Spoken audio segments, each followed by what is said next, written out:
Okay, it appears that we are now streaming live on YouTube. So welcome all to the Committee of the Whole meeting for Tuesday, December the 15th. At this point, I'll call the meeting to order and look to the CAO to see if there's any additions or changes to the agenda. Thanks, Mayor Borman. No, there's none from administration. Thank you. With that, I'll move the agenda be approved as presented. Those in favor? Motion is carried unanimously. And we have a delegation before us today. Welcome from the University of Saskatchewan, Mr. Famiglietti, and Mr. Barber. You have the mic, gentlemen. Thanks very much. Can you hear me okay? Yes, you bet. Excellent. So thanks very much. I'm Jay Famiglietti. I'm the Executive Director of the Global Institute for Water Security at the University of Saskatchewan. I want to talk to you about the Institute and our presence in Canmore and some of our future plans. So thanks so much for the opportunity to talk. Again, I'm at the Global Institute for Water Security, or GIWS, as we call it, at the University of Saskatchewan. And I want to talk to you about our cold water lab, which is here in town, right behind the Grand Rockies Resort on Sydney Street. I'd like to start off by setting the stage with a pretty important theme, and that's climate change. We're dealing with it all over the world, but you may not realize that Canada, as a cold country, is really experiencing some of the greatest change. Canada is warming at twice the globally average rate. The prairies are warming at 3 times the globally average rate. Northern Canada is warming at 4 times the globally average rate. That puts Canmore right in the crosshairs of climate change. So what does that have to do, or what do climate change and rising temperatures have to do with water? In fact, the main ways that most people are experiencing climate change all over the world are through water. You might say that water is the messenger that delivers the bad news about climate change to your town, to your neighborhood, and to your front door. Recent reports from Environment Canada and NRCan tell us that we can expect thinning glaciers and melting permafrost, shorter snow and ice cover seasons, and earlier peak stream flow in the spring because of the earlier snow melting. That means that the seasonal availability of fresh water is changing. And with that, an increased risk of water supply shortages in the summer. That means that water extremes like flooding and drought will intensify, and that also means the increasing severity of drought can lead directly to greater wildfire risk. I'm not here to frighten you about climate change and its implications for water security. And when we talk about water security, I simply mean, do we have enough water, and can we manage it under these changing conditions to do all the things that we want to do with it and keep people safe at the same time? Instead, I want to let you know that the Canadian government is actually all over this. In particular, over the last decade, the federal government has made huge investments in water security research that are unparalleled around the world. The University of Saskatchewan has been a great beneficiary of this investment. In 2011, almost a decade ago, USask set up our Global Institute for Water Security, or GIWS as we call it. And in 2016, we expanded our research across Canada by building a countrywide university water research network called the Global Water Futures Program, focusing on issues like flood, drought, and water availability forecasting, water sustainability in the UN Sustainable Development Goals, water quality, emerging policy needs, and partnering with Indigenous and First Nations communities. GIWS has become the #1 water research program in Canada, and it runs the largest university-led freshwater research network in GWF. I want to assure you that climate change and water security research are in very good hands, and that brings us to Canmore.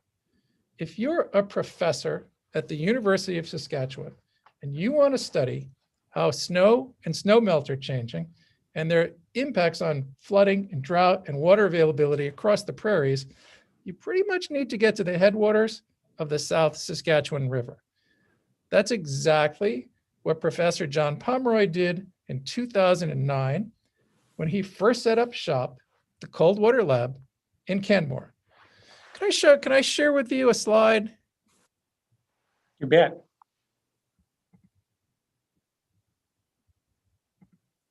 Maybe 2 slides.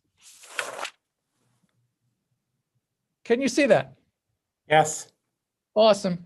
Okay, so as you can see from John's slide, not only is Canmore an important location for researching the headwaters of the Saskatchewan River, but the Canadian Rockies are really the hydrological apex of North America, and therefore a really great location for multi-university research.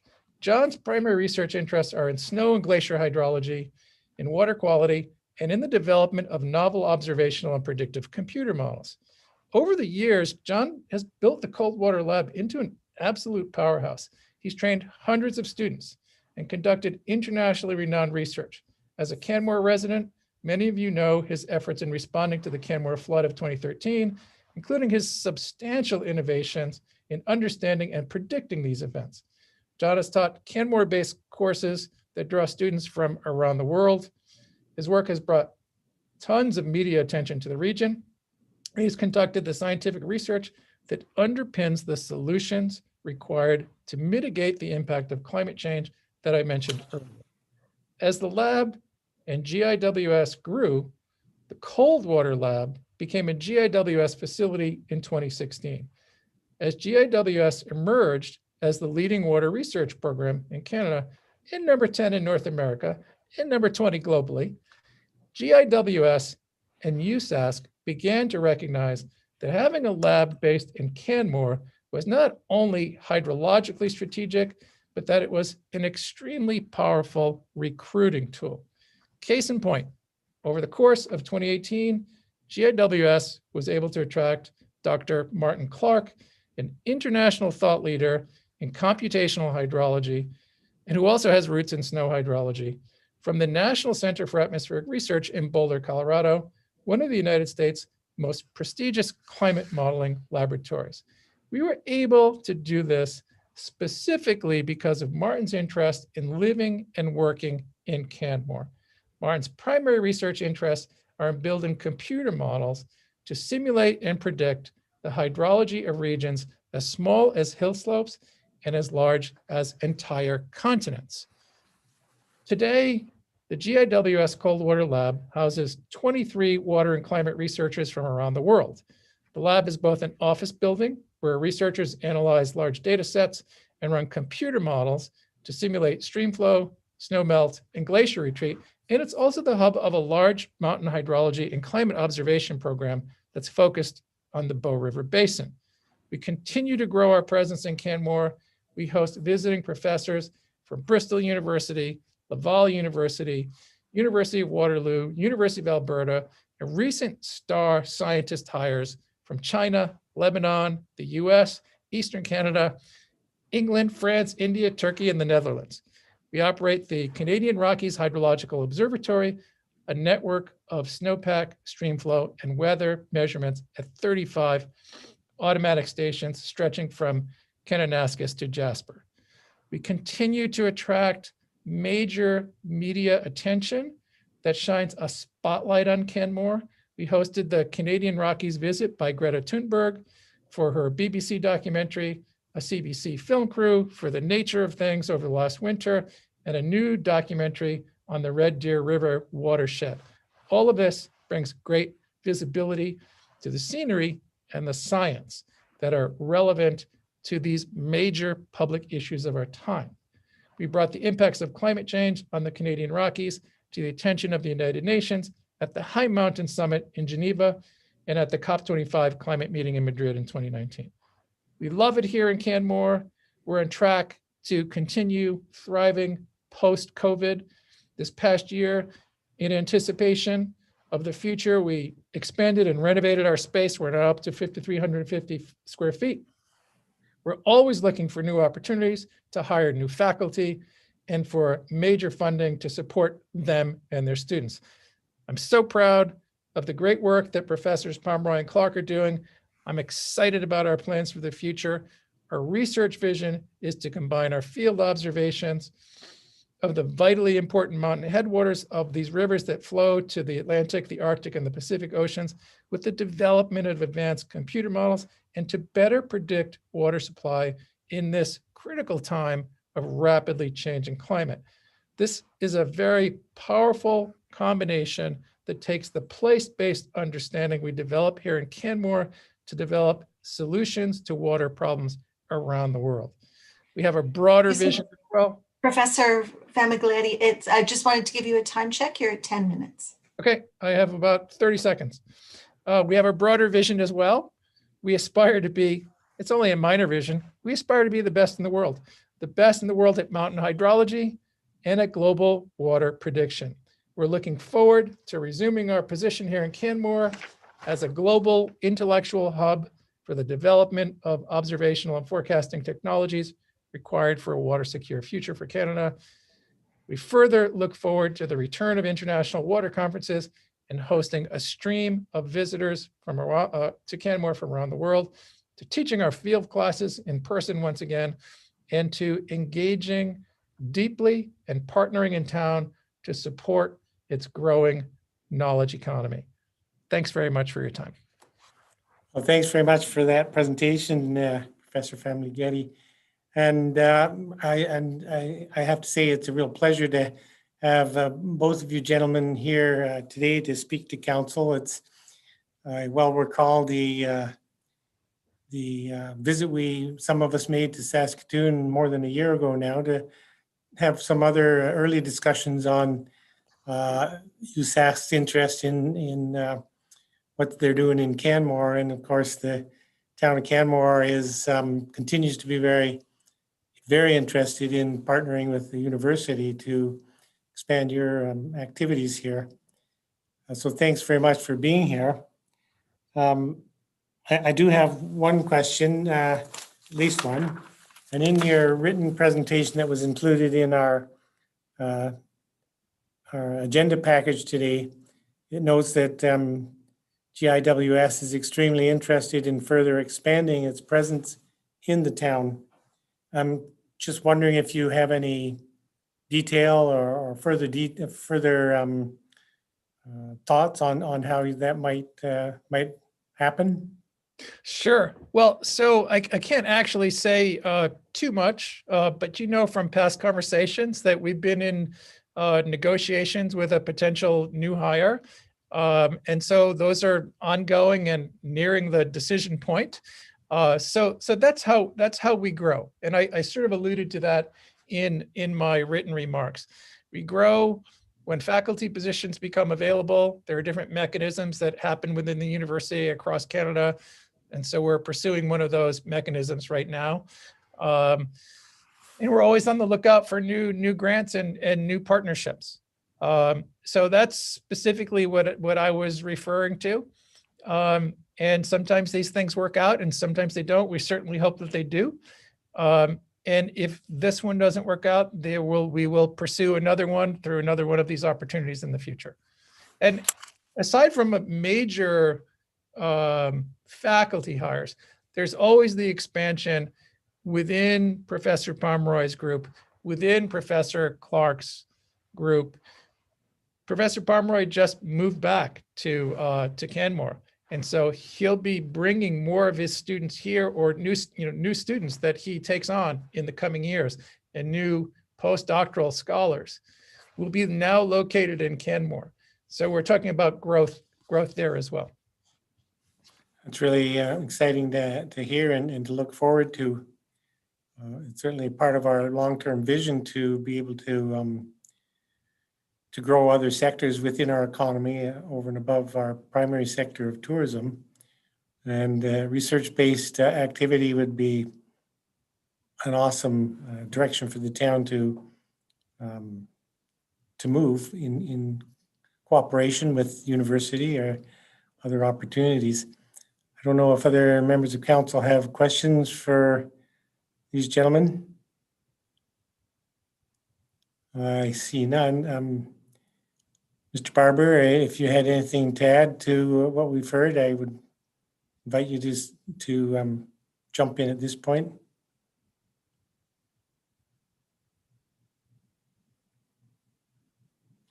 I think you're. Now I'm on. Well, Your Worship, Mayor, and councillors, thank you so much for inviting Jay, the University of Saskatchewan, to be with you here today. This is a visit that had been planned way back in the spring before events conspired against it. So we're just really, really happy to be back and to be having a conversation with you. You alluded, Mr. Mayor, to conversations we have had about what the university's presence might mean in Canmore and how we can support the vision for the economy and the development in Canmore. And so we want to continue to have those conversations with you. We are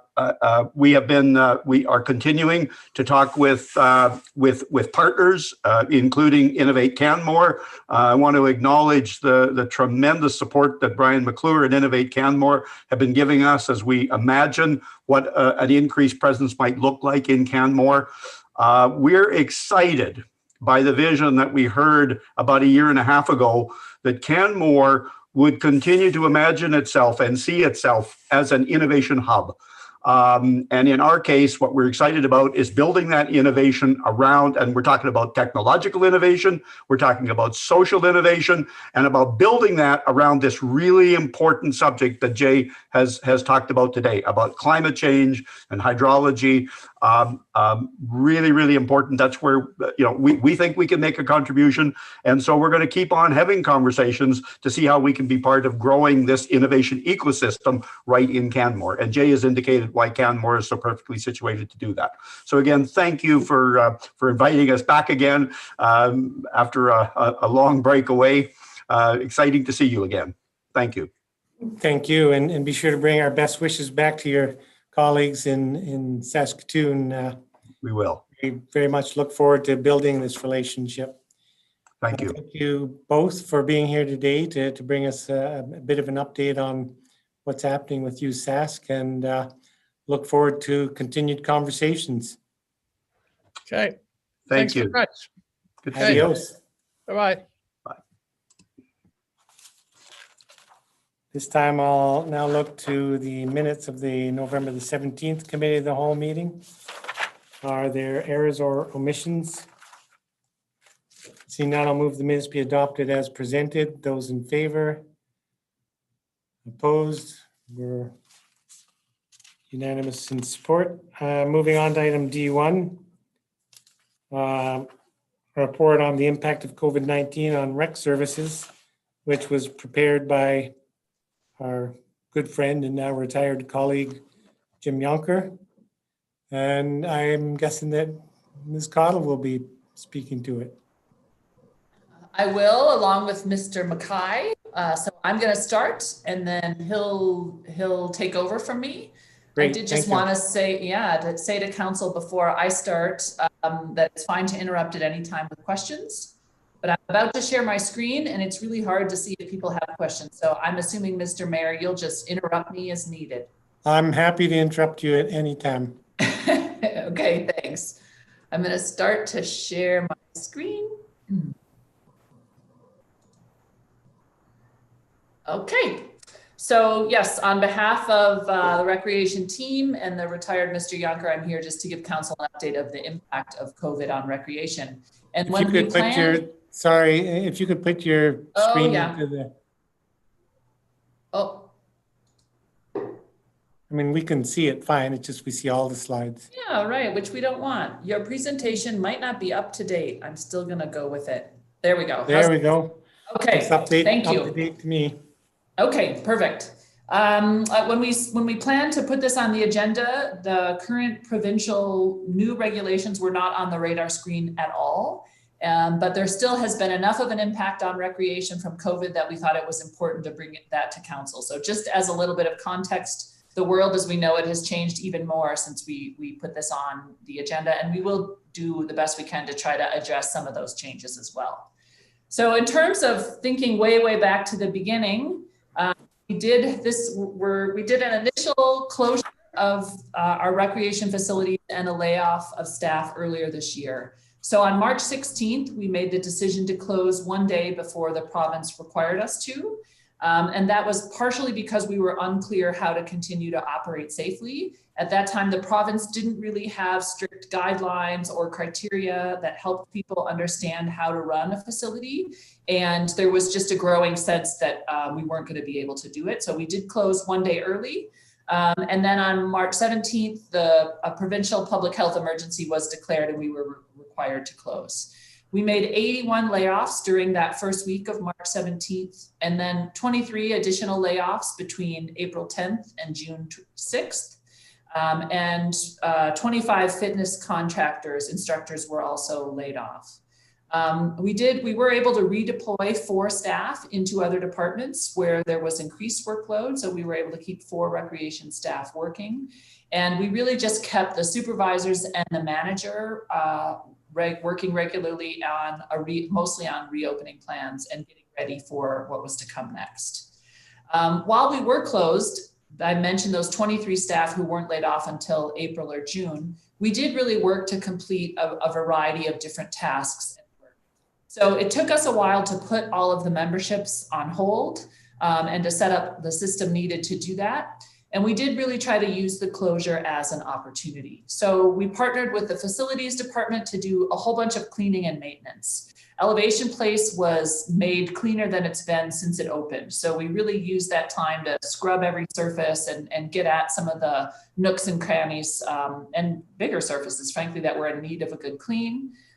We started to prep for reopening and to spread out equipment, and we did some pool maintenance. Specifically, the things that we do every September when we have a pool shutdown, we used the time in March to do that early so that we would not have to shut down again in September. And so that was some of what we kept those additional staff on, was to really do that deep cleaning and maintenance work. And then, as I mentioned, the recreation manager, supervisor. Ms. Cottle, can I just interrupt with a question there? Of course, In your written report, you detailed number of the different jobs that have been completed between closing and layoff. And am I to understand that all of those jobs that were noted were handled by Town of Canmore staff, or was some of that, I'm thinking of, resloping the floor and regrouting the hot tub basin, replacing broken tiles. Is that all kind of work the Town of Canmore staff are able to do, or was that contracted labor? That's a great question. Mr. Mackay might know more than me. I'm assuming some of that was contracted labor. We use town staff for whatever we could, but any technical work, oftentimes what happens in the pool does require contracted labor. That was my assumption. I just wanted to clarify. Thank you. Okay. If I was wrong about that, Scott, when you come on, you let us know. Nope, You you're can jump on in target. right now. Yeah. Okay, and then we had the supervisors and manager largely working on reopening planning. And so they first worked on creating a comprehensive reopening plan for Elevation Place and the Canmore Recreation Center. And if you think about those two facilities and the number of spaces in those facilities and the number of people who can be in any of those buildings at any given time, I mean, now it's all kind of become second nature, but before the pandemic, people were coming and going and sort of able to be all over the place. But the requirements for social distancing and mask wearing and managing traffic flows and people gathering in groups really meant that we had to really rethink everything about both of those buildings. And then once those comprehensive plans were developed, we asked this team to also work on developing plans for other town buildings. So at the time, the Civic Center and the Public Works building were also closed. And these buildings were by far easier to manage, but still did require some good thought about how we would reopen given the new realities. So things like capacity and reconfiguration of space were considered. Realigning equipment especially in Elevation Place, and the rec center workout and fitness equipment was moved and placed differently. Staff workstations had to be redone, sometimes moved and sometimes with barriers put up. We had to think about people movement and how you manage that, eliminate and reduce public meeting and gathering spaces. For recreation, we had to implement an online reservation system, something that we hadn't had before, where you could actually go in advance and book a time to come and work out. Historically, it's always just been on a drop-in basis. And then we knew there would be several provincial health and safety protocols that we had to manage. So monitoring fitness spaces, increased sanitization, screening, so having a questionnaire for everyone who comes in the building, and then creating a system for contact tracing where we were responsible for knowing who is in what building at what time, so that if there is a case, we're able to provide that and do the contact tracing. Making sure we had enough proper PPE, masks, barriers, hand sanitizers, all those things. And then signage, right? I mean, almost every public space people go into nowadays, there's arrows and directional signage and explaining to people how to move through the building and how to use things safely. So all of that, takes time and was thought through largely by this group in recreation. And then there was the reopening announcement. So we knew there were going to be some restrictions eased in May, but we didn't really have much detail. Initially, most of our fitness spaces were going to be in stage 3. And just as a reminder, the provincial reopening plan has 3 stages and we're still in stage 2. So we weren't anticipating being able to open things, much of our fitness or recreation space, or some spaces were possible, but we weren't expecting full reopening. But we did get, so we were expecting to be in stage 3. Our fitness facilities were moved into stage 2 with 2 days notice. And so, as I mentioned, we were expecting with this provincial announcement to be able to reopen the Civic Center and the Public Works building. But suddenly we had the opportunity to open those 2 buildings plus our more complex facilities, Elevation Place and the Recreation Center. The guidelines, the province with that announcement published guidelines, but for several weeks they changed regularly. So they would put out a guideline, for example, on how to run an aquatic center, and then 12 hours later it would be a different guideline. So there was a lot of work initially in the first couple of weeks, just constantly downloading the latest guideline and making sure you were working off the most recent version, because some of the regulations were regularly changing, which just made planning and initiating the reopening a bit complicated at times. And then we started to recall our laid off staff. As a reminder, whenever we recall staff, we have to give 7 days notice. So even when the province gives an announcement that you can reopen in 2 days, we need to give our staff 7 days to be recalled to work. And it can take a couple days even to issue all those recall notices and to get a hold of everyone. So we started to recall staff. We did some of that in batches to get some key people in early to help with things like facility booking and setting up the climbing gym, those types of things. And then the operational staff as we opened. And then we had to make sure that all of our PPE or personal protective equipment protocols followed the provincial guidelines. We had to retrain staff on all of those PPE protocols. And then we had to work to set up our software for COVID. And this was particularly challenging. Our recreation software is cumbersome. We do believe it is the best product that we have access to at this time for the complexity of our needs, but it is not nimble. And so getting it up and running to work in the COVID environment was and has continued to be a challenge.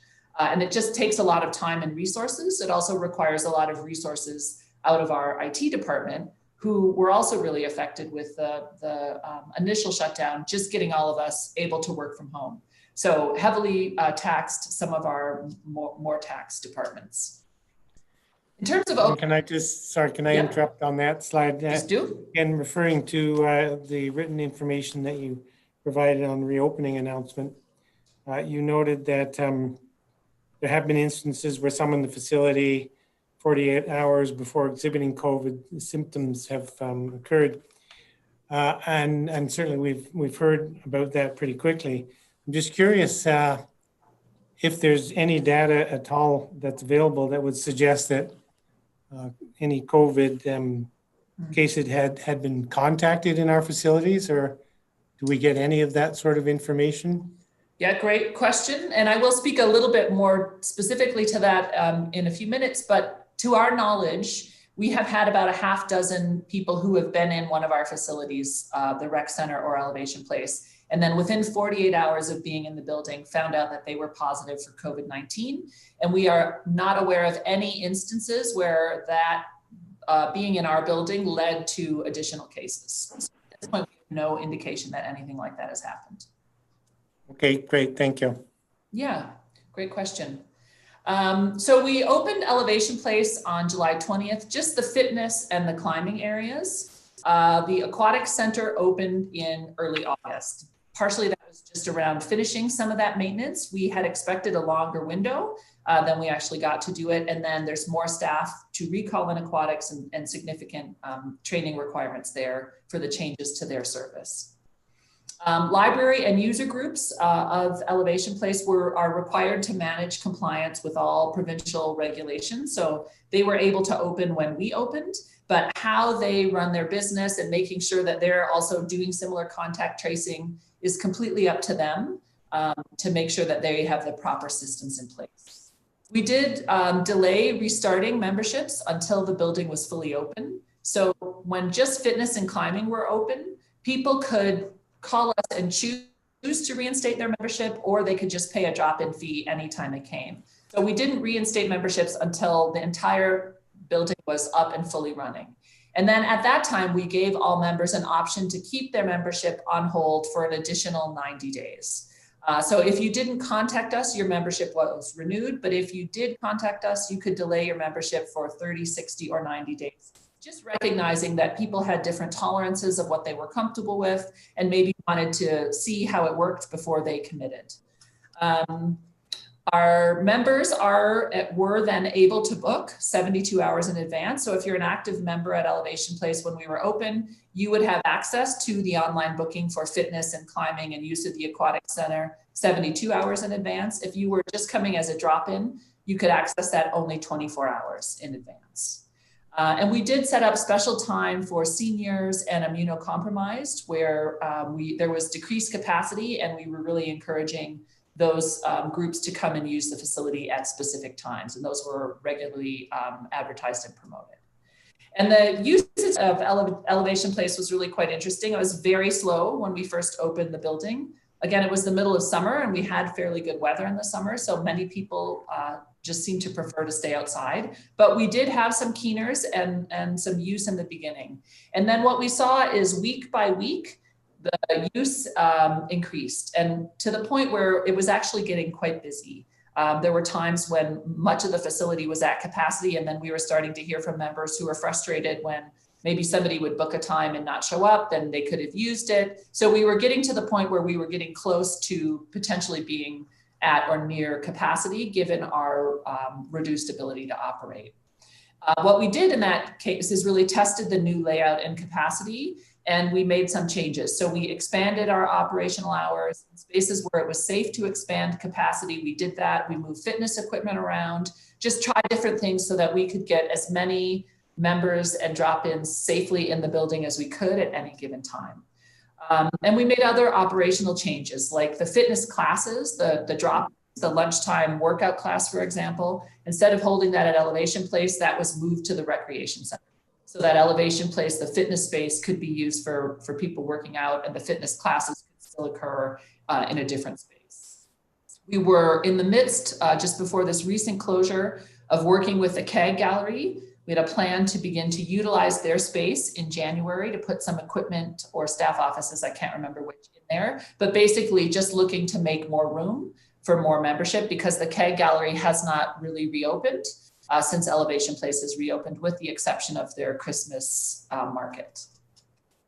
And then we got the new restrictions on November 24th. And that's not the current restrictions where we're closed, but the fitness classes were canceled. And we also had to look at our capacity. So our usage was steadily increasing since we first opened. And then starting on November 24th, the usage started to drop off for the next 2 weeks as more restrictive measures were put in place. But then they had started to level off again. So there was a level of comfort and tolerance in the community with being in the facility that we were really seeing after about 2 weeks. In terms of opening the recreation center, that we opened on July 1st for gymnastics, summer camps, and rental spaces. And then the ice surfaces, one opened on August 4th and the other one opened on October 1st. And similar to Elevation Place, groups had to manage their own compliance with following the rules. So minor hockey and the Eagles, for example, we would rent the ice to them, but it was really up to them to make sure they had the proper protocols in place to make sure that their users were following all the appropriate provincial guidelines. So we manage the facility and any of our own programs, but any user group has to manage their own compliance to the regulations. And then on November 24th, again, there were more restrictions on group fitness and sport groups. So minor hockey, for example, had to shut down, but we were able to keep the walking track open. We had increased our public skate times. We were offering ice rentals at a reduced rate for locals.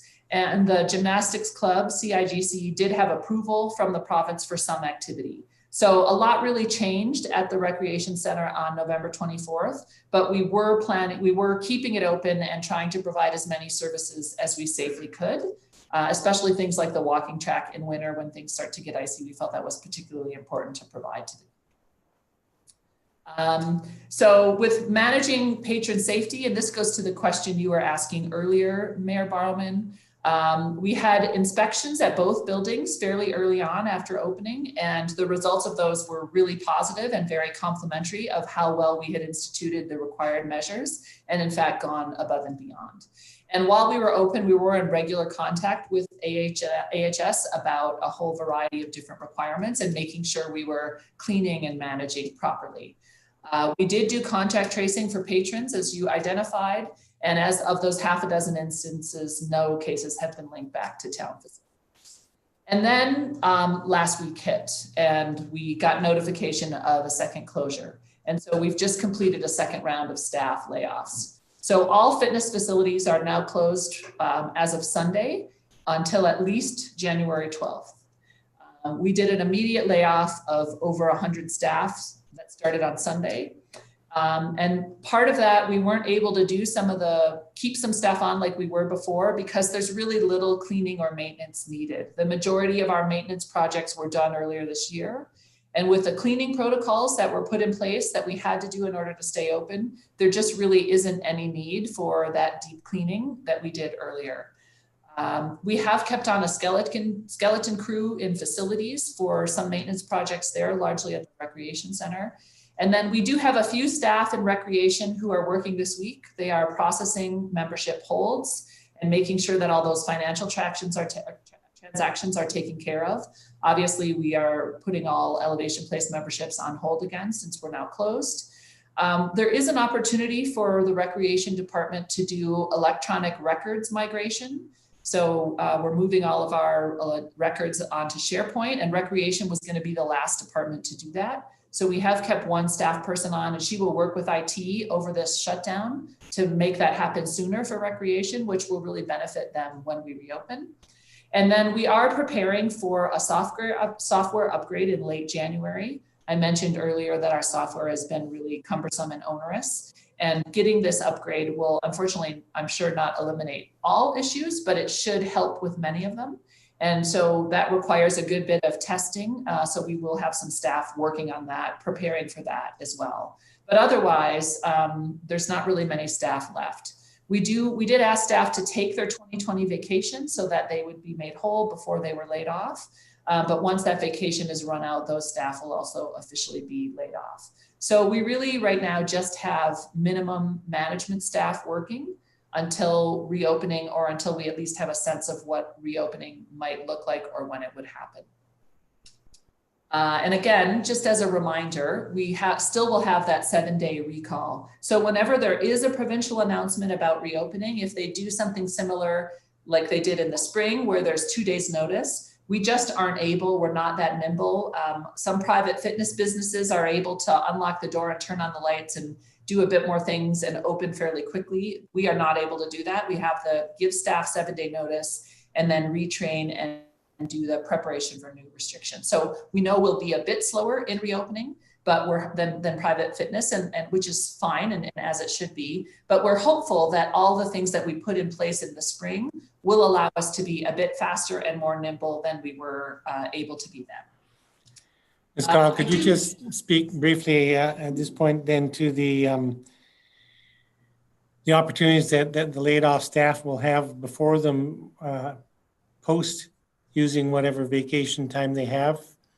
They'll be, I presume, able to qualify for provincial or federal support?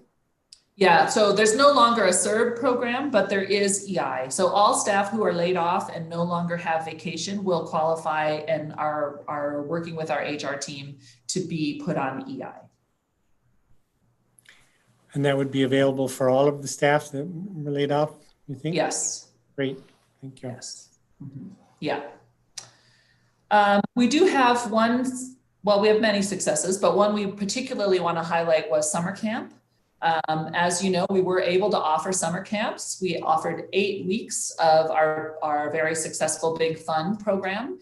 And while it was not without its challenges, we really had amazing dedicated staff who overcame all kinds of issues and followed provincial guidelines and really provided an excellent and well-needed service in the.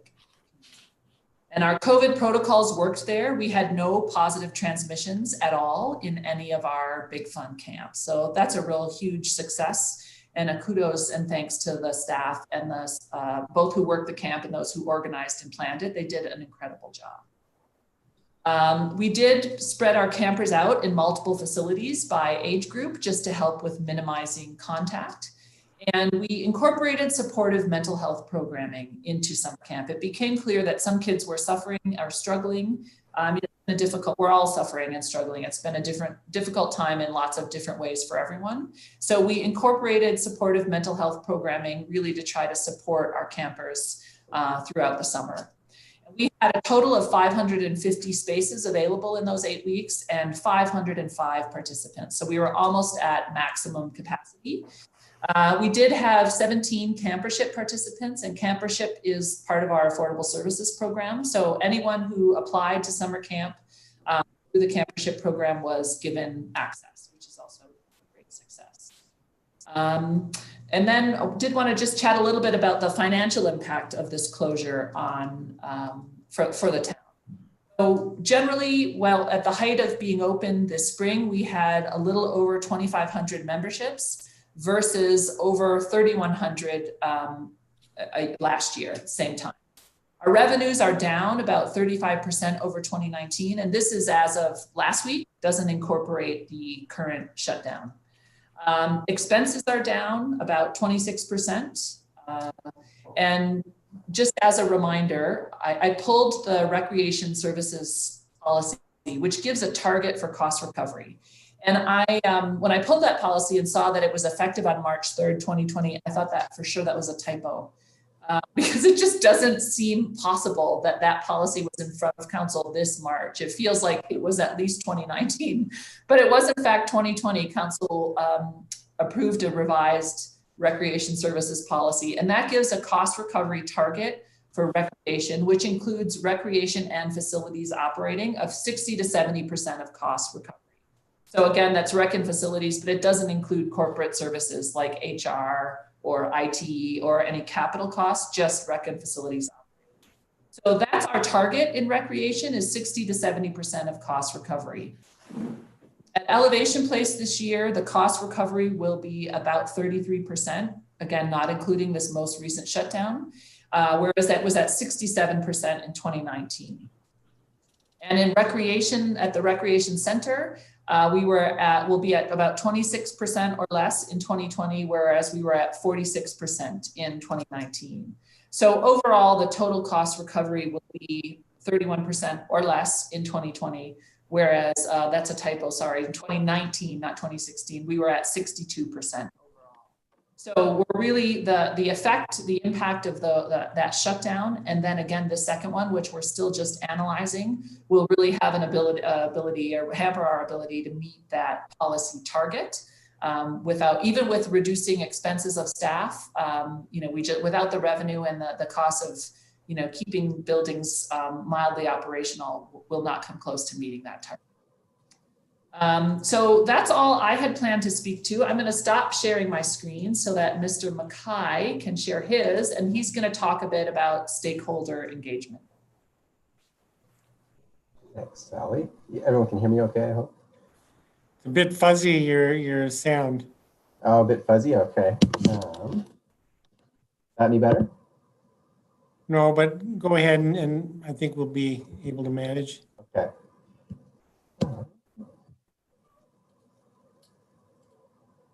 Perfect. So I did want to supplement some of the comments Ms. Cottle made, and talk a little bit about our recreation stakeholders. You know, the town of Canmore supplies a lot of recreation opportunity to the community, but I think it's important not to lose sight of all the other groups that deliver recreation programs and provide that service to members of our community, whether it be within a recreation facility, a town of Canmore rec facility, or someone else.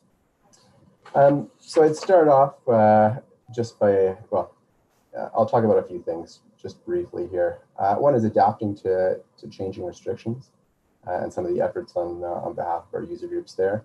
And then dive just slightly deeper into to our outdoor spaces and associated user groups, as well as our indoor facilities.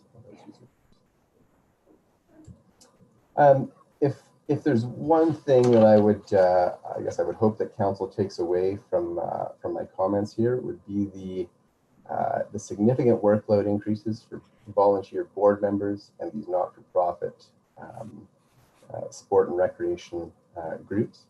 COVID-19 has presented a real challenge for these groups. And, you know, someone who maybe thought they were signing up to be a you know, board member and meet once a week for a period of time, a hockey season, something like that, is now describing the workload that they're undertaking as being a full-time job. So when it comes to, I think, the contribution of individuals who participate in our, particularly our not-for-profit groups, I think they're performing a great service for our community, and despite being closed, or you know, those programs being put on hold at this time, I really did want to underline their contribution. As part of that has been an outstanding collaboration with the town of Canmore and with staff. It's the kind of thing where I haven't necessarily seen that level of teamwork in the past, and so I must compliment all those groups on their efforts there. A big part of what these groups are dealing with is a differing level of clarity provided by their various provincial or national sport organizations, their PSOs or their NSOs. And what we've found is that, as I'm sure everyone has, there's a fair bit of gray in the provincial restrictions that are in place or that change. The PSOs and the NSOs attempt to clarify that for groups, but in many cases are unable to do so in a way that really directs groups at the local level as to how they can deliver their programs. Another piece that I wanted to indicate that these groups are dealing with is living in Canmore, our groups are able to host a number of events and tournaments. And in many cases, these events, tournaments, etc., are used to offset registration fees. So for this year, a number of those were canceled, meaning that some of our user groups did have to dip into reserve funds, or at least budgeted to be doing that to sustain their programming without increasing fees. In other cases, the closure offset their costs enough that they came out relatively neutral. But just another, I guess, financial management piece is something that changes daily, it seems, for our groups, and certainly provides an extra challenge. In some other cases, we had groups that experienced enrollment increases. And one of the great examples of that is our Canmore Tennis Association, who saw a significant uptake in membership, despite not being able to offer the same level of programming they had in the past.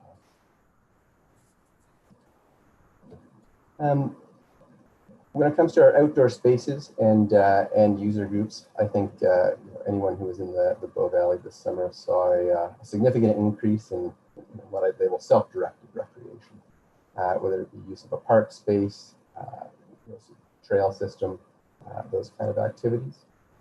But there were a few, I think, unique and notable increases in certain types of what I'll label a more formalized recreation. So something that requires a booking or otherwise a sign-up of sorts.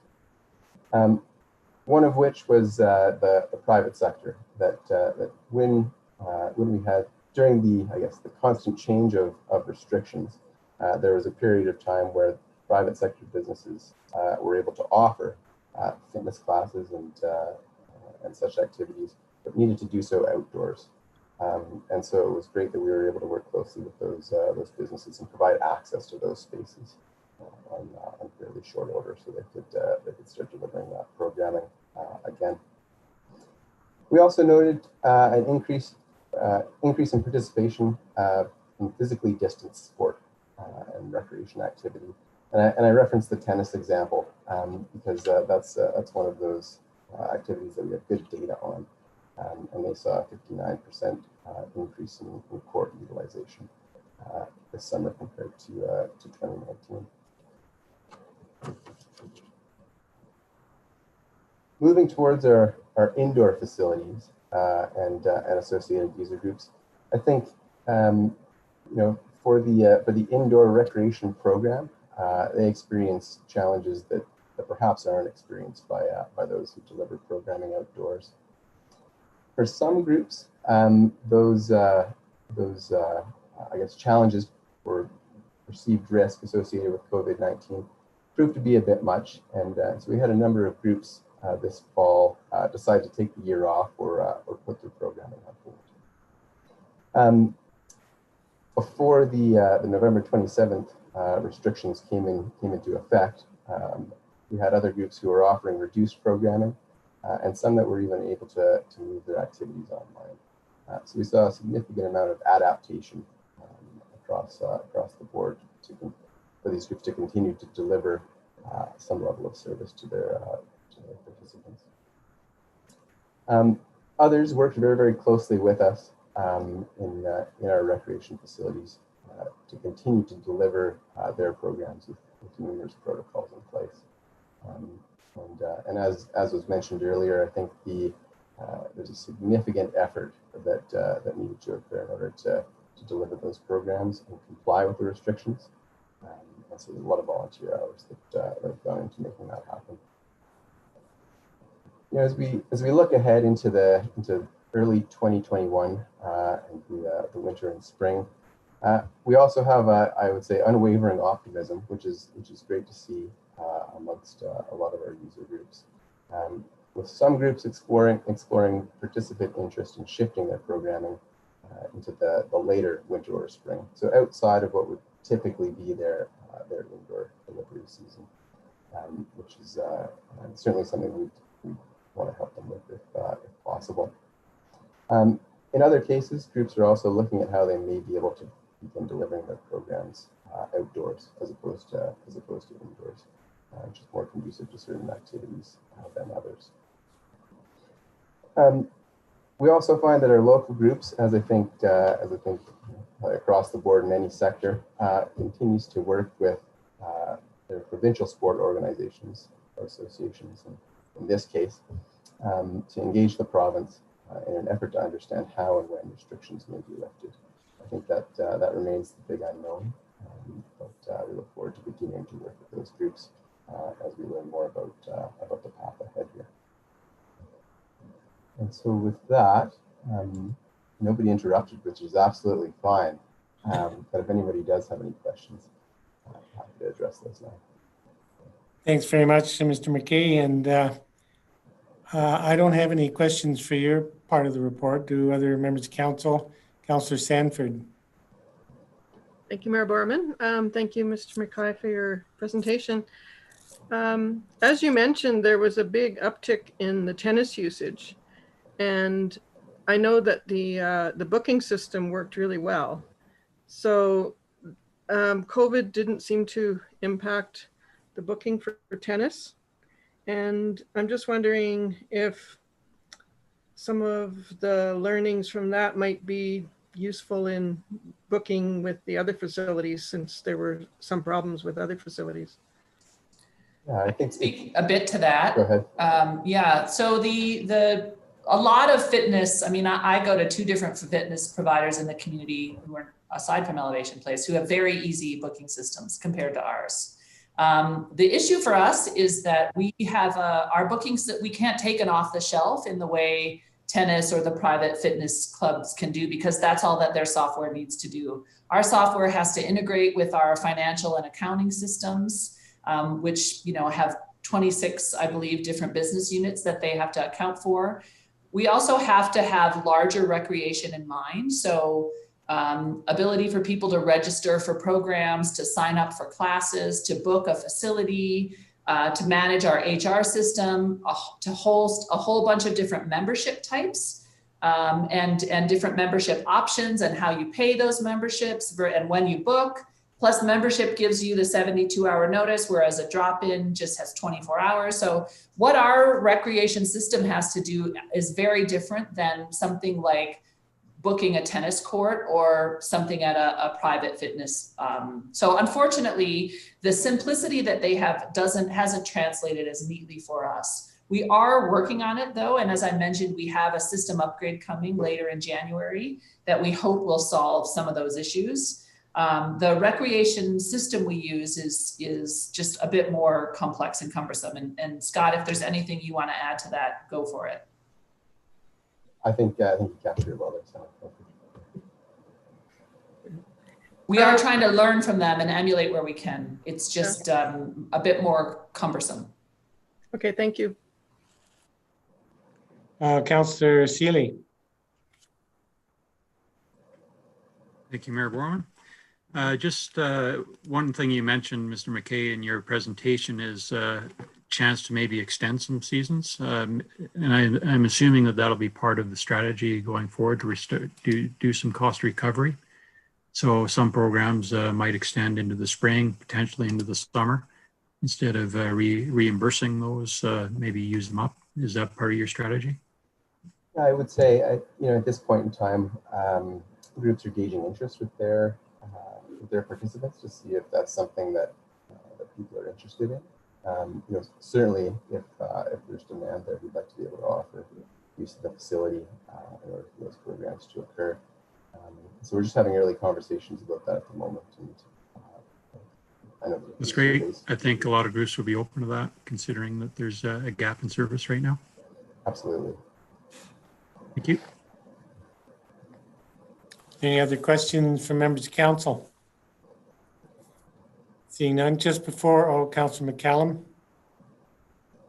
Thank you, Mayor Barman. I don't really have any questions. I just wanted to highlight the fact that the summer camp Big Fun was so successful this summer and how key and important it was that it opened up at that time so that parents were able to go back to work and that their children could be cared for, as we know that school was out. So I just wanted to thank administration because I know that that was a large piece of work. And it made the difference in a lot of families of them being able to go back to work as the economy was starting to slowly reopen. So thank you for that. Yeah, thanks, Councillor McCallum. I agree. And I think it was also really good for the participants, for the kids who had largely been out of school, to be with their buddies and their peers and socializing. I mean, I understand why the province isn't allowing winter break camps, but I do think that's a real loss for the community that we're not able to offer them like we normally do over the Christmas holidays. I think we'll feel that. Any other questions? Councillor Sanford. Thank you again, Mayor Barman. I also wanted to commend administration for the incredible effort to contact people who were in programs where there were some positive cases identified in the building. I know I heard from a lot of people in the community that said, they really appreciated getting the call, and council was also updated very quickly. And so I think the amount of effort that went into contacting people and assuring that there was no transmission in our facilities was really appreciated. So the fact that we did identify there were cases, but we did contact all the people, I think that was a huge job, but I think the community really appreciated that. So thank you. Yeah, if there's no further questions, I did want to send my thanks to you and all of the staff, unfortunately, most of whom are not working now. And it's so very discouraging to have to go through this again, but the rec services staff in both facilities responded so well to these difficult and changing circumstances and kept our facilities available for residents and visitors really as best possible under the very difficult times. So thank you for the work, for your involvement with that, Mr. McKay, and I pass out that observation along to others that are still in contact with you. Yeah. And just before I move on to the next item, I wanted to note, Mr. McKay, that my youngest daughter in New Zealand is now a McKay, although she's a Mackay, not a McKay. So there you Wow, go. that's great. I'm a Mackay. It's you know, I know it looks McKay, but Mackay. Well, I'll just think of you as a McKay, so that's okay. Thank you. Okay, with that, thanks again for being here to give this presentation, and we will move on to item D2, Community Social Development Pandemic Response Update with Ms. Brown.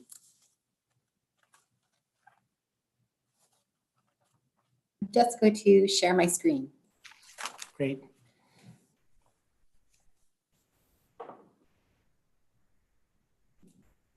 All right, everybody can see this okay? Yes. Oh, fantastic. Okay, great. And everybody can hear me okay? Yes. Great. I can at least. So good afternoon, Mayor, members of Council. I'm here today to update you on the CSD pandemic response. And just please don't hesitate to interrupt if you have any questions throughout my presentation. So in June, Council invested in community, and you approved a capital project plan of $397,000 to provide social supports to those most impacted by the pandemic. And today I'm going to walk through what supports we've developed to date and our plan for next year, 2021. In 2020, we allocated $216,000 to our project plan. For 2021, we have a project budget of $181,000. For a total, $397,000. Because of the situation is uncertain and there are so many unknowns, we have worked and we will continue to work to adjust our project and reallocate dollars to meet community need.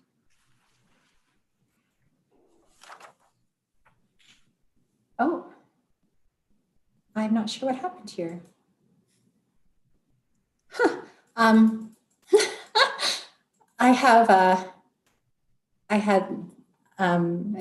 It looks like some kind of fancy stuff that I had no idea I had on there. My apologies. As part of our capital project, we divided our work into 8 core areas of support, which you've heard me speak about before. So food, housing, social, emotional, family services, affordability, seniors and vulnerable residents, community organizations, and the call center. Each area of support has a municipal lead, and the leads are tasked with identifying needs and developing responsive programs. Because there were so many unknowns and the needs changed, this was a bit of a difficult task.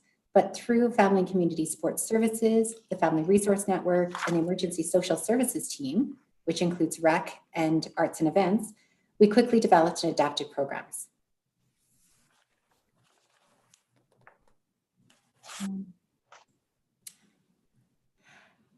I'm sorry, it looks like we did that again. Sorry, this is going to be a bit We're of a quite long patient here. We'll let you find your appropriate slides. Okay. In food for 2020, and I think I need to go back one. Okay. Oh, I'm so sorry. Okay.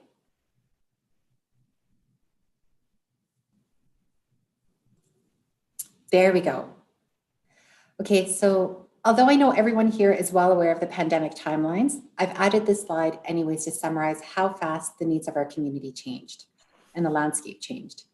So in March, when the pandemic started, after months of uncertainty, the Family Resource Center was awarded a provincial grant with an expectation to start services in April. And we closed our Bow Valley Parent Link program. Our province declared a public health emergency, and recreation facilities and community centers all closed. We opened a call center so that individuals would have access to accurate information, and we began connecting with community partners to understand need. In April, we virtually opened the Family Resource Network. We worked with community partners to assess childcare needs for essential workers. We launched online social connection programs, and we also continue to provide one-on-one support as needed.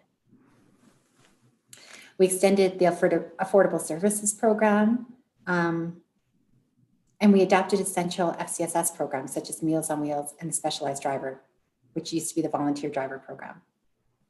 In May, we launched a survey to understand community needs. We created the 8 core areas of support. And in June, we received municipal funding to support the COVID response. Through our survey, we heard that 16% of residents' emotional needs were not being met. We heard that parents were concerned about their children's lack of social connections and concerns about in-person programs. And we heard that our community food programs were successful in meeting community need. In July, we focused on helping families and individuals safely manage their day-to-day while still feeling connected and supported to community.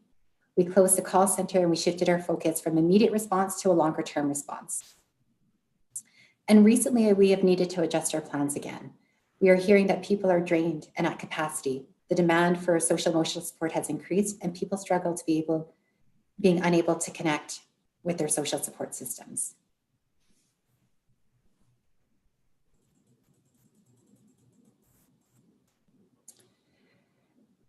For food in 2020, the food coordinator supported collaborative community discussions to identify needs, fill gaps, prevent duplications, navigate funding. With the support of this group, we launched the Mountain Market that adhere to all provincial restrictions. And a huge thank you to Arts and Events for leading the operations of the Mountain Market. The Mountain Market was held at the Canmore Community Recreation Centre between July 9th and August 27th. And it was successful. It included over 60 vendors, and a midsummer report said that about 1,000 people per week entered the market. The coordinator also supported community partners with their food services, including Food and Friends, which in September served about 350 meals per week, and the Good Food Box, which in September served over 240 boxes per week. We worked with community partners to provide supports to support ethnocultural groups and settlement services, including food bank donations that were very specific to ethnocultural groups and the grocery cart support. And the coordinator expanded the Meals on Wheels program. In September, we were delivering between 25 to 30 meals per day. And currently we're delivering about 15 to 20 meals per day. And one important adaptation in both the Meals on Wheels program and the Good Food Box is we started to provide subsidized food and meal. So for Meals on Wheels, in August, we provided 115 subsidized meals, and in September, 160 subsidized meals. And for the Good Food Box, the PCN was able to provide 63 partially subsidized meals in September and 16 fully subsidized meals or boxes. I'm sorry, that was in August. And in September, 71 and 16 partially subsidized in September. So lastly, we recently have noticed that there's been an increase in our FCSS grocery card program participation. And so this will be something that we'll focus on in 2021.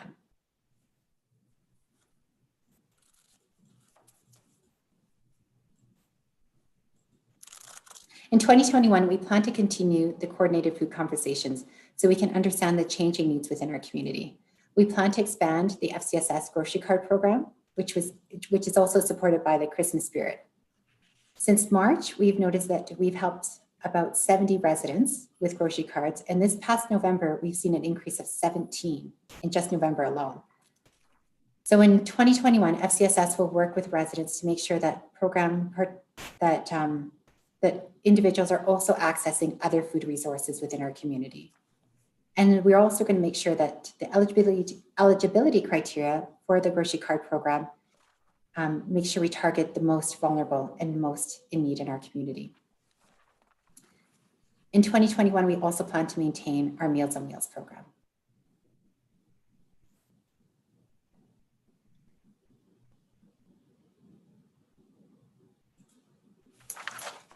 For housing in 2020.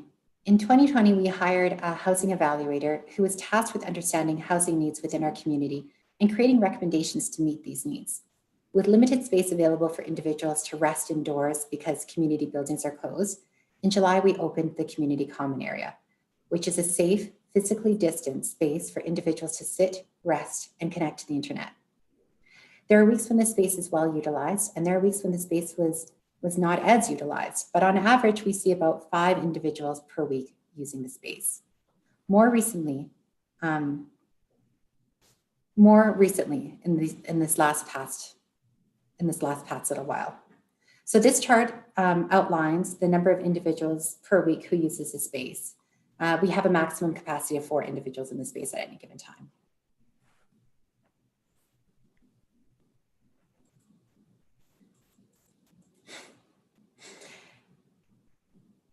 So in addition to the Warming Centre, the Housing Evaluator also meets with an interagency group to understanding the changing housing needs within our community. We work with H2HC, Homeless to Housing Coalition, to create supports for individuals who are without shelter. And we launched a community shower program while adhering to provincial guidelines so that individuals who have no access to shower facilities can still access our shower facilities. And we helped individuals navigate support systems. To date, the Housing Evaluator has referred 4 individuals to emergency accommodation at the YWCA Banff. We referred 2 individuals to shelters in Calgary, and we supported 3 individuals who were sleeping roughly within our community.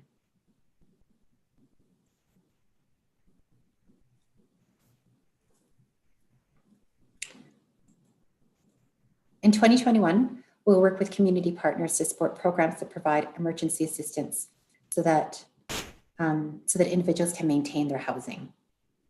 We will create a modified Safe Park program, which we plan to present to Council in the spring as a way to support our seasonal workforce and individuals who are living within their van. We will continue to monitor the changing housing needs within our community and try to adapt appropriately. And we'll support H2HC on initiatives that create additional resources to support individuals who are without shelter. Starting January, our Housing Evaluator is decreasing her hours. She'll be working part-time as opposed to full-time, which she was working in 2020.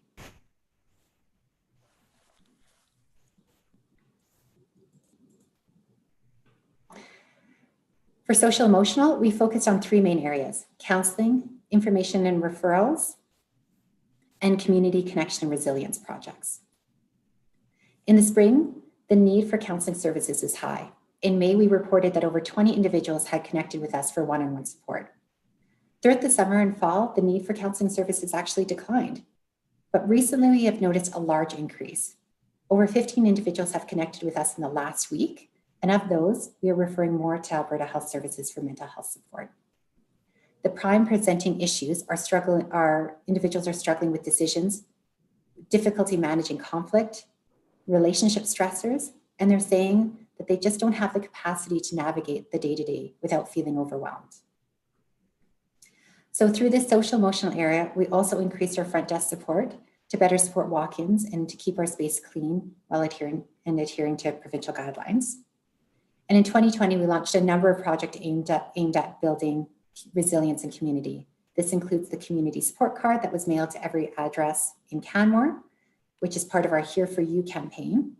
And we're working with Alberta Services and the Alberta Wellness and Recovery on radio clips so that people can have little bits of information of how to maintain their social emotional wellness.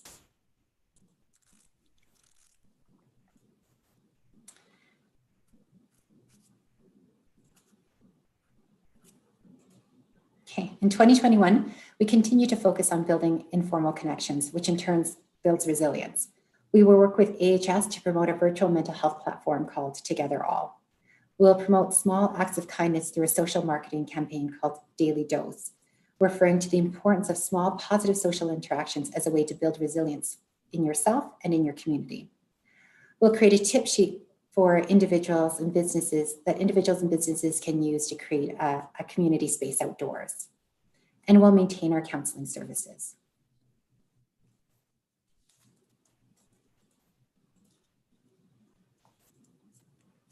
In 2020, affordability. In 2020, we explored potential new programs for affordability, and we realized that many of our other services and supports were actually already supporting affordability. So we had to refocus a little bit, and in 2021, we will shift our focus to look at destigmatizing supports and services, increasing community awareness of available supports. For instance, we'll add some information to the letters that we send to individuals who are in arrear of their utility bill. We are going to provide residents with information on simple ways to increase affordability. For instance, we have recently held a workshop on upcycling gifts to help individuals reduce their gift spending during the holiday season. We are going to increase access to credit counseling services, and we are going to create new life skills programs to support individuals, such as tax prep, accessing government benefits, budgeting, and more.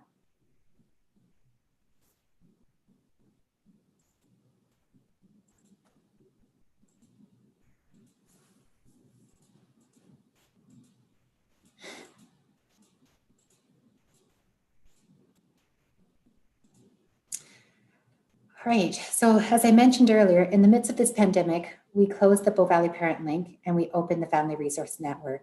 And immediately we needed to adopt all programs and plans to align with provincial health standards. In 2020, we moved social connection programs virtually. We provided courses to help parents navigate child anxiety, transitioning back to school, challenging behaviors. We provided one-on-one support to parents who can't access their informal support networks or who are unable to make new social connections because of the pandemic. We hosted outdoor unparented programs so children could have time away from parents if they were uncomfortable with something like childcare or summer camp. And we know that that's key for child development to have that time away from your parents. And so that parents themselves could have time away from their children, because that's key to parent wellness as well. We offered after-school programs, school support programs, and homework help programs to help parents balance their new roles as teacher and parent. And we continue to hear that families are challenged when schools close, that childcare is a challenge, that it's difficult to act as both a parent and a teacher, that new parents feel isolated and unable to connect or form support networks. The family anxiety and stress has increased, as well as financial concerns. The parents are worried about being judged by following or not following COVID protocols, or following them too much or not enough. In 2021, we will continue to provide additional family support services based on the needs that we are hearing.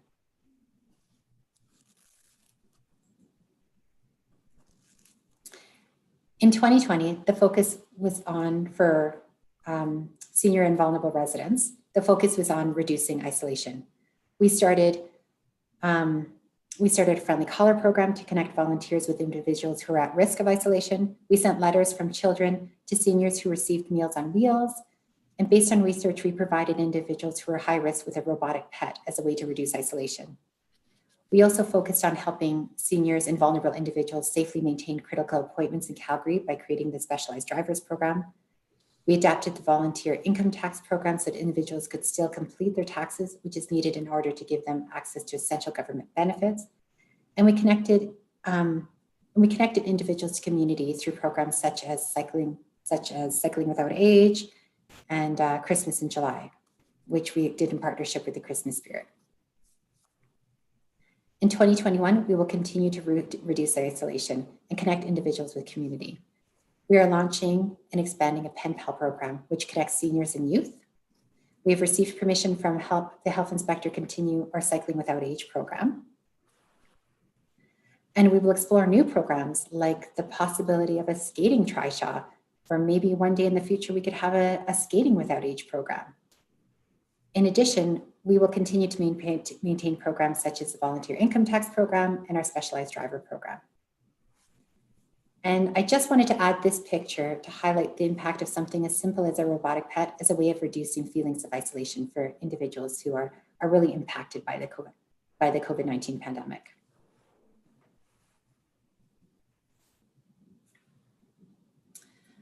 Community organizations have been the backbone of our community response. Organizations have adapted and worked together to meet our community needs. When I first moved here, I moved here because of the community feel of Canmore, but today I'm simply amazed at how our community organizations have come together to create a community feel, to be there for community. So in 2020, Arts and Events surveyed nonprofits and modified our community grant program. The community grant program was adjusted to reflect the ongoing work of our community nonprofits and the limited resources that they are able to access. So this year, instead of funding a new initiative or event, we provided operational funding, which is new for us. something we haven't done before. For 2021, we will offer nonprofit support still. In the nonprofit survey, we heard that nonprofits, that they need access to regular training, local training, that they need more connection with each other, and that they need help telling their story. So to help meet these needs, in 2021, we'll be launching a website. As many of our nonprofits are Bow Valley wide, maintenance for this website will be shared with the town of Banff, and we'll each be contributing $600 annually for the next 3 years to upkeep this website. The website will be designed to connect local nonprofits, to promote local training opportunities, and to promote skill sharing among nonprofits. We anticipate that the website will be launched in February.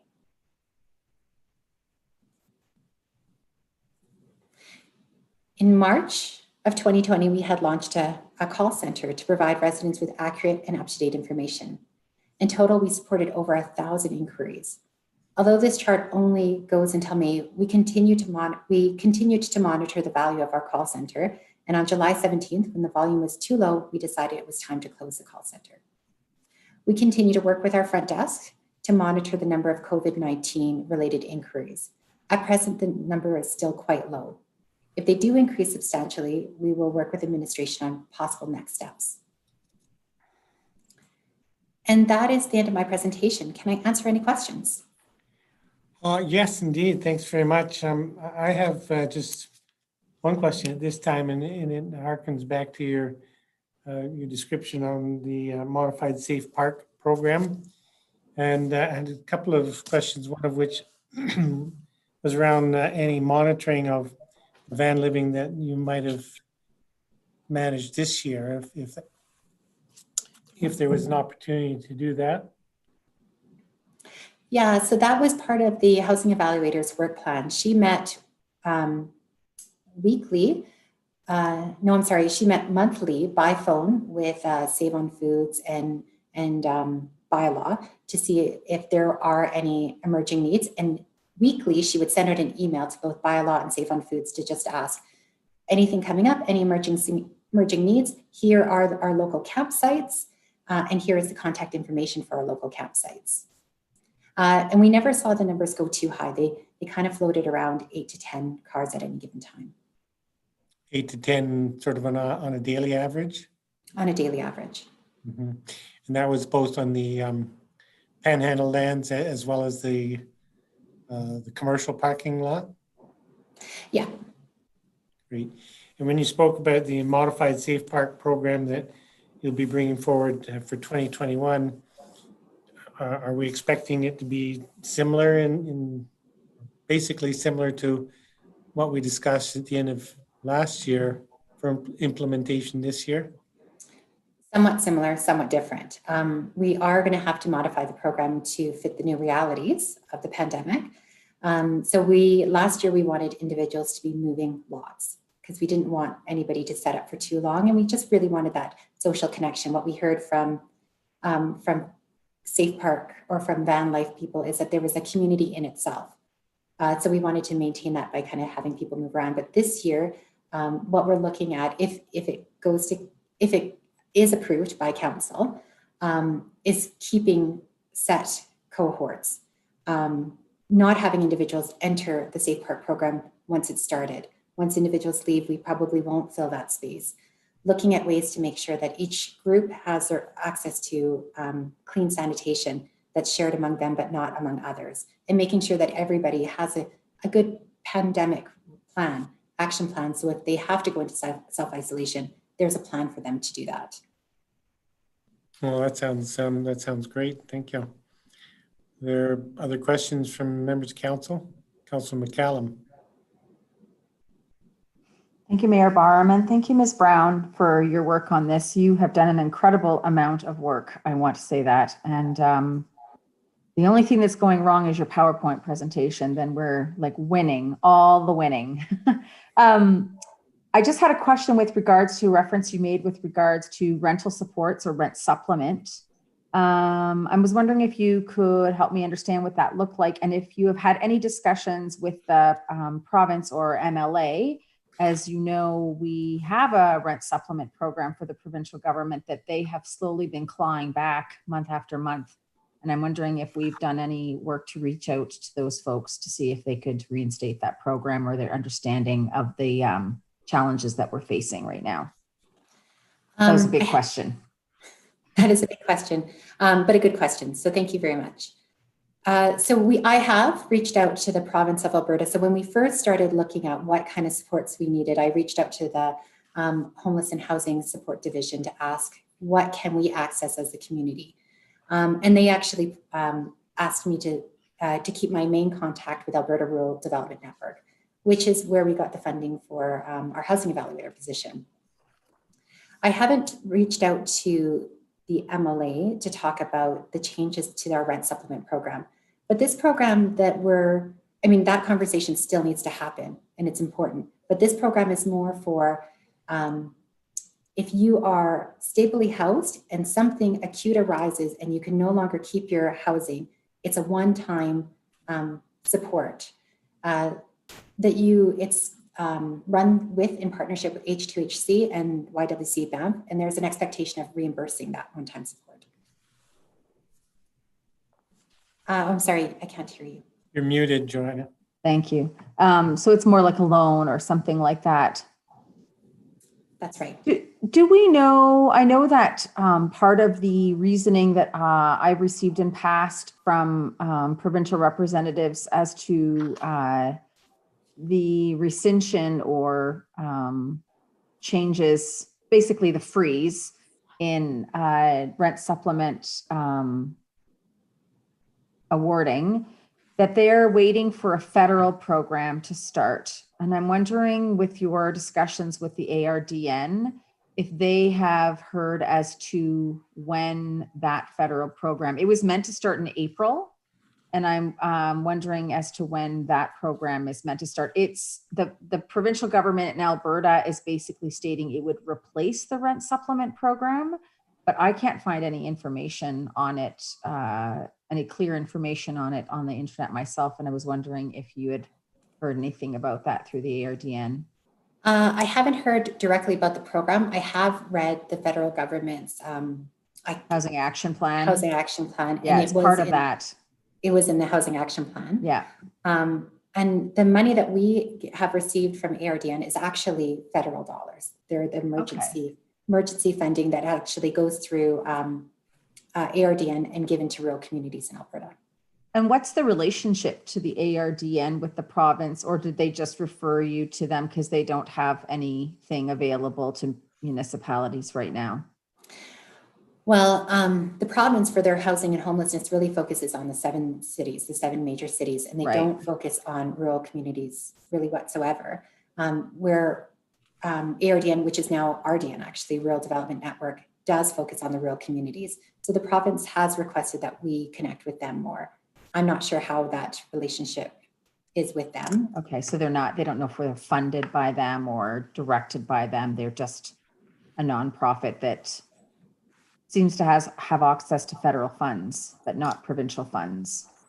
I do think that they have some access, but some access to provincial funds. I don't know at what and in what capacity, but you're right. It's a nonprofit that has access to federal funds. Perfect. All right. Thank you very much.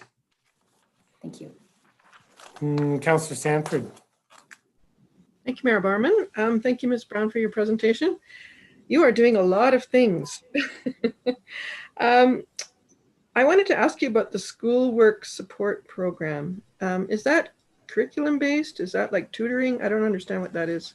Can you describe it? Yeah, that's a good question.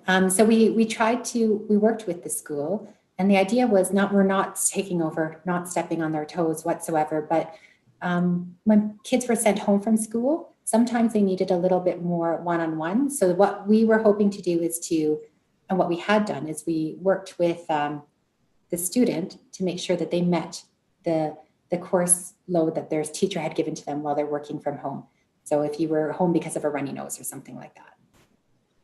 And is that being delivered by teachers or people in your department?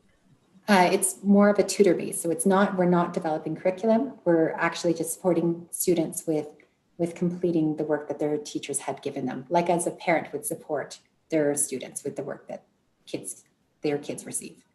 Okay, thank you. Ms. Brown, were you going to be speaking to any of the attachments to your report?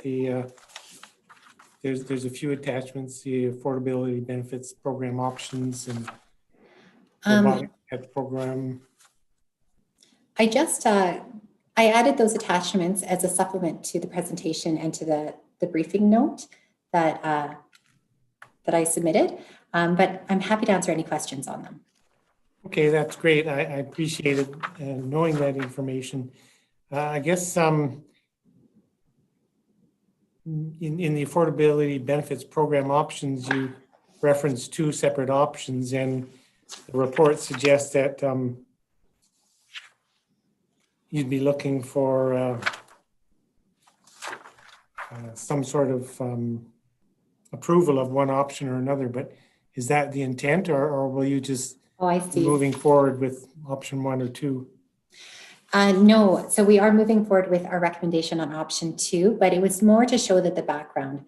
We had said to council when we first requested the funding that we would be doing a benefit program. So what we wanted to do is show that we did explore the idea of a benefit program, and then we shifted to option 2, which is supporting other programs. That's great. I appreciated that presentation or that information, and hands down, I thought option 2 was a better way to go when I was reading the report. I think it really looks great. I'm curious about the budget component for grocery cards, and what surprises me is what seems to be a relatively small number of cards in your budget, so 80 cards. And is that obviously you've used that number because you think it's adequate? Could you just flesh that out a bit for me? So our grocery card program is right now supported by the Christmas Spirit, and we do have an allotment based on that. And so what we were asking for is in addition, over and above, because we think that because of the pandemic, there'll be more requests than typical for our grocery card program. Okay, so there's more grocery cards available than the 80 you referenced. That's right. Great, thank you. And in the report, you detailed the community and event grant recipients, all of which look great. I was quite pleased to see all of the benefits that will be realized through those grant funding dollars. The one question I have at this time is the $1,200 was directed to the Canmore Art Guild. It notes that the funding would be used to reopen the gallery and host a Christmas art show, which clearly won't happen. So would that $1,200 be redirected, or would it still be available to the Art Guild, or what are your thoughts for that? So with every grant, we give a letter of support, and in the letter of support, we say to them, if things change, you do need to let us know. And we have, based on our policy, the ability to work with them to say, okay, we can either allow you to allocate the dollars to a different need within your organization, as long as it fits with kind of that whole idea of what we were hoping to do with the grant program, or we could ask for the dollars back, or a combination of them both. So it will be a through conversation with the different community organizations. Okay, that sounds quite reasonable. Thank you. If there's no other questions, Councillor McCallum. Thank you, Mayor Barman. I just wanted to ask another question that you sparked my curiosity around with regards to the food cards, grocery cards. So this is supported by Christmas Spirit. Are you receiving any support from the food bank itself? We work really closely with the food bank, and they've been, I mean, the Filipino organization, they were able to get quite a bit of food based on our conversations with the food bank. And they also are able to provide money to ethnocultural groups and nonprofits. So we haven't spoken to them directly about grocery cards, at least not that I know of. My team might have, But we do work very closely with them, and we're all trying to collaboratively meet the food needs of the community. Excellent. Thank you. If there are no other questions, Councillor Sanford. Thank you very much, Mayor Borman. Ms. Brown, I just wanted to ask you about the specialized driver program. Can you just tell me what they're providing for services? Yeah, so we had a volunteer driver program to support people who needed to get to Calgary for medical appointments. And then when things started really shutting down, we realized that there are some appointments that individuals, if they don't make, they can actually start deteriorating. Macular degeneration is one of the key ones. So we looked at ways that we can make sure that people are getting to their medical appointments, and it was through taxi companies. So we're working with taxi companies, making sure they're safe. There's a barrier between the passenger and the driver. People have to wear masks. There's a clear BizConnect protocol that we can make sure that they follow. And so that is how we get individuals to Calgary now for their medical appointments. Okay, so because I knew we had a volunteer program, so this is a supplemental thing because we can't offer that right now. That's right. Okay, thank you. Okay, I'm thinking maybe that's all the questions, but I don't know, people have been dribbing and drabbing them out. But I think that's it for today, Ms. Brown. I just do want to add my accolades to you and your team. I think it's astounding all that you're managing to do with what is a relatively small budget. You're really, through all of that you've taken on, you're certainly weaving a very tight social net for social safety net, I guess, for our residents. And thank you for that. I'm really impressed by the work you and your team are doing. I'll let my team know. They're remarkable people. Thank you. Thank you. That, I'll move on to item E1, council updates. And follow the usual format. If there's any questions from any member of council for any other councillor on their report, just raise your hand. And I see none. I guess everybody's report was succinct.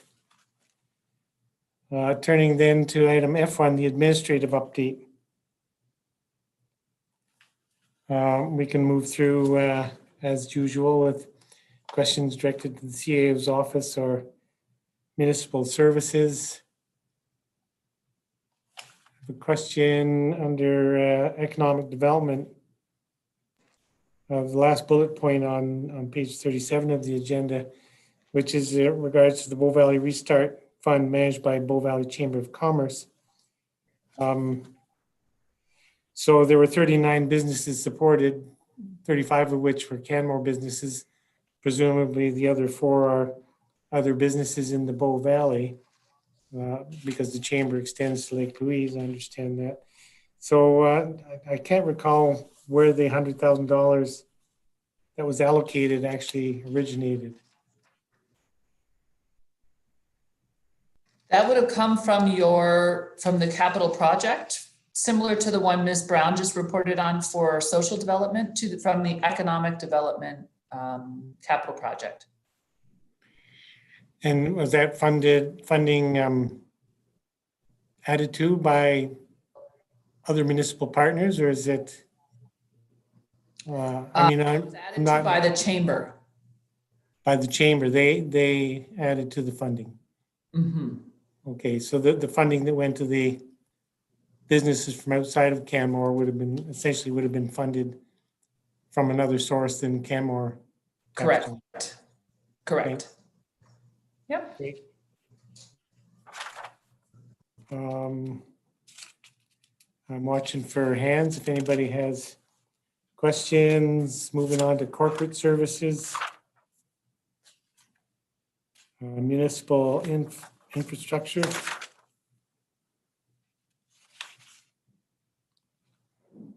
Questions there? Seeing none, I think there's very few questions for administration today. And the last item on the agenda is G1, the council resolution action list. Are there any questions, comments on that report? Seeing none. That will bring us to an adjournment. So I'll move that the committee of the whole be adjourned. Those in favor? Opposed? We're adjourned, and we'll be starting up the special meeting in